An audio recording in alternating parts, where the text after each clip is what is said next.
সাথী বন্ধুগণ, আপনারা দেখছেন ভয়েস অফ বেঙ্গল নির্ভীক প্রতিবেদন। অপ্রাসঙ্গিক হুমায়ুন কবির বাংলার রাজনীতিতে প্রাসঙ্গিক হতে চাইছেন। স্বাভাবিক কারণেই তার চিত্রনাট্য পরিবর্তিত প্রবাহে প্রবাহমান। তিনি নিজেকে বারবার প্রমাণ করতে চাইছেন তিনি সংখ্যালঘু বলেই নাকি মমতা ব্যানার্জি ও তার দল তাকে ফুটবল হিসেবে ব্যবহার করে ক্ষমতায় টিকে থাকতে চাইছেন। আসলে মমতা যা চাইছেন তা হুমায়ুন কবির তার কর্মকাণ্ডেই প্রমাণ করছেন।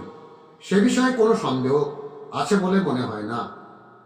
বর্তমান আর্থসামাজিক প্রেক্ষাপটে দেশের সরকারগুলি মানুষের দৈনন্দিন চাহিদা শিক্ষা, স্বাস্থ্য, অন্ন, বস্ত্র, বাসস্থান পূরণে সম্পূর্ণ ব্যর্থ।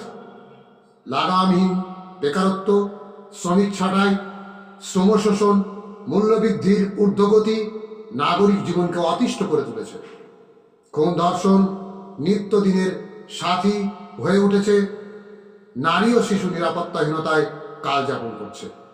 সরকারি স্কুল কলেজ বন্ধ হতে শুধু সময়ের অপেক্ষা।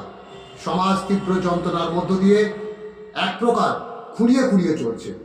সেই দিক থেকে নজর ঘোরাতেই হুমায়ুনের বেলডাঙ্গায় বাবরি অন্য কথা বলে।